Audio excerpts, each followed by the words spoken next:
In the previous lecture, we discussed storage as a service, database as a service, process as a service, information as a service, integration as a service, right? So in this tutorial, I'm going to explain capacity planning. So let us discuss with the capacity planning.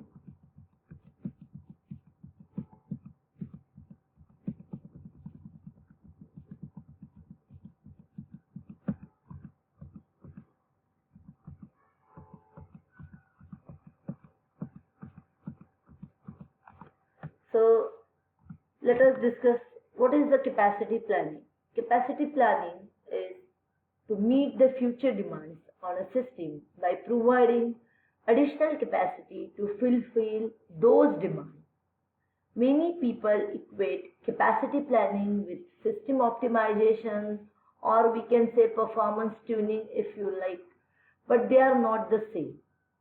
System optimization aim is to get more production from the system components you have.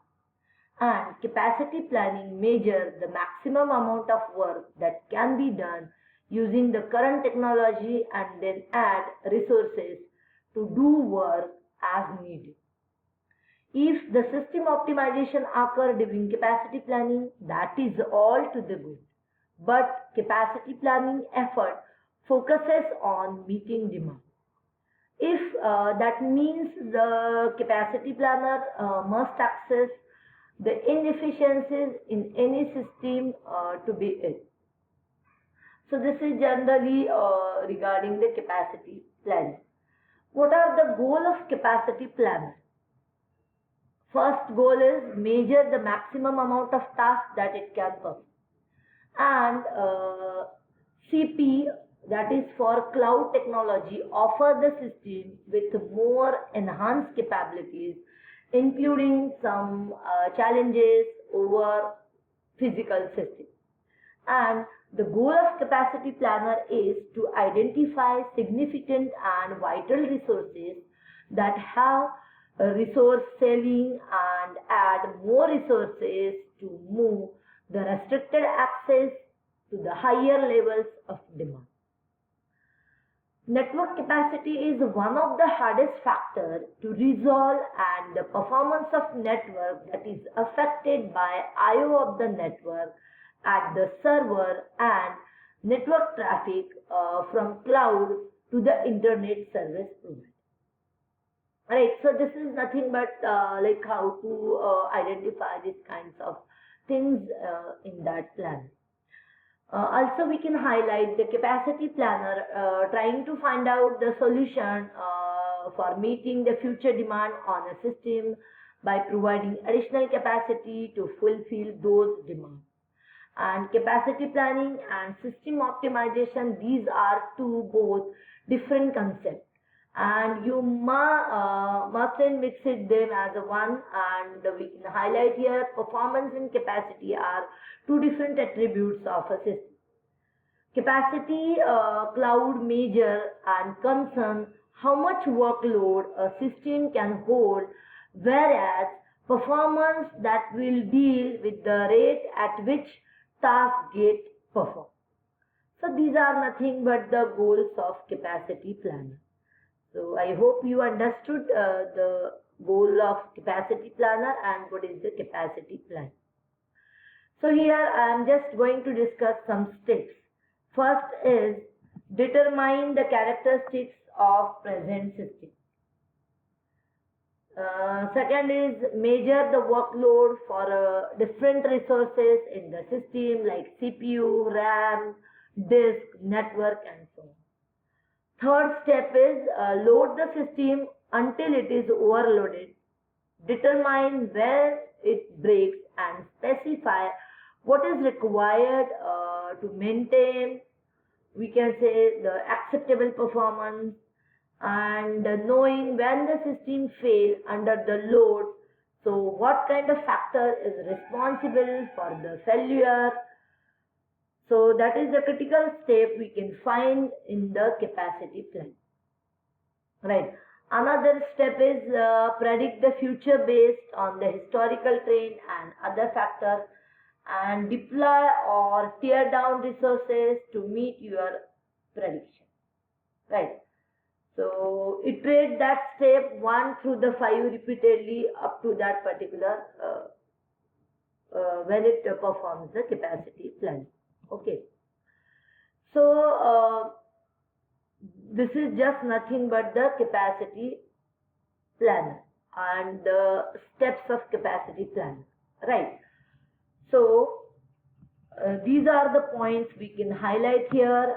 Cloud application baseline, we can say another point is baseline measurement, performance monitoring, load testing, right? So let us understand the cloud application baseline. So while dealing with the business issue is the system capacity or working load that is a measurable quantity over time. And many developers build their cloud-based applications and website based on the LAMP. LAMP full form I here mention Linux operating system, Apache Software Foundation web server, MySQL, that is database server, and hypertext preprocessor.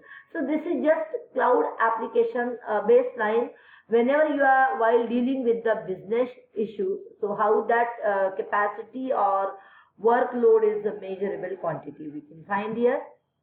So let us understand in that the baseline measurement. So baseline measurement means what? There are two important workload matrices in the LAMP system. So one is the page view and another is the transaction. Page view means we can say in the simple way is the number of hits on a website, and that is measured in hit per second. So how many hits you can find on the website?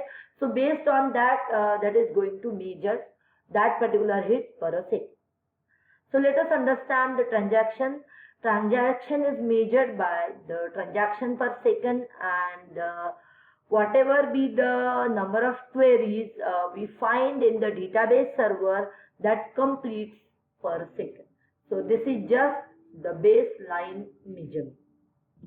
Okay. Next is performance monitoring. Performance monitoring means what? In respect to the performance that should be monitored to understand the capacity, and capacity planning must ensure system level statistics determine what each system is capable of and how the resources of system affect system level performance. And that is the list of LAMP performance tools. So you can highlight, I had mentioned here, Aletra, that is website monitoring service, Cacti, that is the open source RRD tool, graphic module. Next is CollectD, that is for the tool is measuring for system statistics collection, Daemon. DStat, again find the system statistics utility, NetStat and IFStat. Another is Ganglia, that is the open source distributed monitoring system. Another is, I mentioned here, RRD tool. RRD tool, what we can say, graphic and performance matrix storage utility. And Zen OSF, that is operation monitor both open source and commercial version. So these are nothing but the some list of LAMP performance tools and their usage. Now let us understand the next is load testing. So load testing, we all know in the word we can find examine your server under load for a system matrix isn't going to give you enough information to do that capacity planning. So you need to know what happened to a system when the load increases. And that is the aim of load testing. Load testing is also referred as in the performance testing, reliability testing, stress testing and volume testing. Right, so this is just somehow we can highlight for the load testing. So this is just nothing but the load testing, and the examples we can find for the load testing like HP load runner, IBM rational performance tester, JMeter, Open STA, Micro Focus, SIL performance system. So these are nothing but we can find the points under the load test. Right. Another point we can highlight in the capacity planning, that is the resource selling. Right. Resource selling means what? During the load testing over a certain load for a particular server, CPU, RAM, disk IO utilization, that rate rise but do not reach their resource ceiling. And in that instance, network IO reaches its maximum 100% utilization at about 50% of tested load. And this factor is current system resource ceiling. Okay, so this is somehow what we can find the resource ceiling. So also we can highlight in that capacity planning, one of the aspect, that is the network capacity. So network capacity, we can find here network traffic to and from, network interface at the server, and maybe it a physical or virtual interface or a server. And network traffic from cloud to the network interface, network traffic from the cloud through your internet service provider to your local network interface, like from your computer. So for measuring that network traffic at a server, right, at a server network interface, you need to employ what is commonly known as a network monitor, and which is the form of packet analyzer, right? So in that we can say Microsoft includes a utility called the Microsoft Network Monitor, that is the part of server utilities, and many third-party products in this area we can find. So alternative names for that, network analyzer, packet analyzer, network traffic monitor, protocol analyzer, packet sniffer, Ethernet sniffer, and for wireless network or wireless Wi-Fi sniffer, network detector, and so on. So this is just nothing but the network capacity. Okay, right. So another part we can find here in the capacity planning, the very important part, that is the scaling. After you made the decision that you need more resources, you are faced with the fundamental choice of scaling your system. Either you can scale up or scale horizontally, scale out, and this method is broadly suitable for different types of application. For example, if we say like scale vertically means scale up. So you add resources to that system, make it powerful. For example, during scaling up, you might replace a node in a cloud-based system that has a dual processor machine instance equivalence with a quad processor machine instance equivalent.